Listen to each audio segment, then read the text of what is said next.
Emily, nasaan na kayo? Bumalik na si Grace dito kina Carlos. Ano pong mangyayari? Well, actually, she's unconscious right now. Pero lalagyan ko siya ng swero.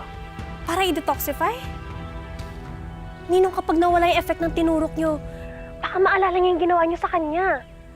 Do you think hindi ko alam yun? Siyempre, I won't totally flush out the drug, okay? Clean up everything. Leave no trace of anything na maiisip nila na dyan nanggaling si Grace. Baka kasi bumalik yung alaala niya na doon siya pumunta sa bahay natin. Baka yun ang huling maalala ng lugar na pinuntahan niya. Pero disoriented siya the whole time. Hindi niya nga tayo nakilala eh. Kailangan makasiguro tayo. Sige na.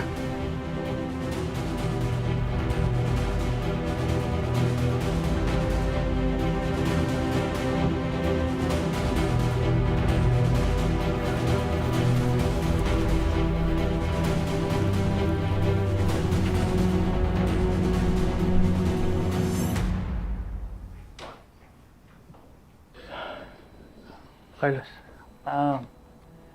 she seems fine. Her heart rate is normal. Yung IV fluids naman na tinitake niya ay babalik naman yun yung nutrients na nawala sa kanya. Kailangan niya talaga magpahinga.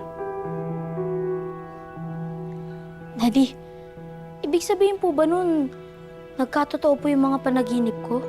Na may mga masamang scientist daw pumuha kay Tita Grace? Eh, ang tanong po, sino kaya sila? Hindi tayo sure doon, Toy. Ayun ang tanong ko. Bakit siya may nakahandang headlock sa kamay niya? Alam mo, kung ordinaryong tao yun, hindi nila gagawin yun eh. Kailangan yung gumawa nun is marunong. Nurse or doktor. Baka may tumulong sa kanya na dalhin siya sa ospital. Tapos siguro paggising niya, nakita niya yung paligid, natakot siya. Kaya siya umalis. Kung sino man yung mga yun, kung may duda sila, bakit di na lang nila dinala sa pulis? Si Grace lang makakasagot niyan when she regains consciousness.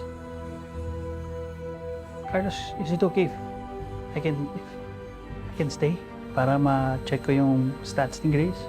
Yeah, sure. Kain na po tayo. Ready na po yung food.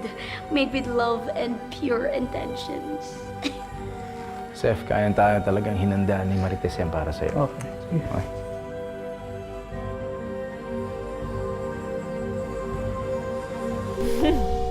Grabe.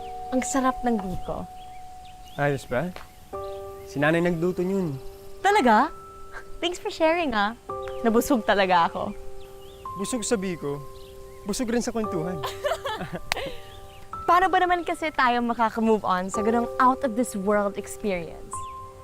Pinapagalitan pa tayo ni ate, but I have to say, this was the best day ever.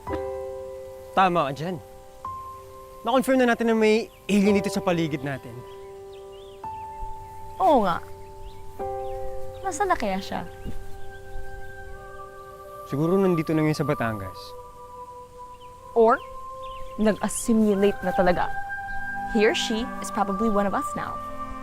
Paano kung family sila ng mga alien? Or, mag-isa lang siya. Kaya, ayaw na niyang umuwi.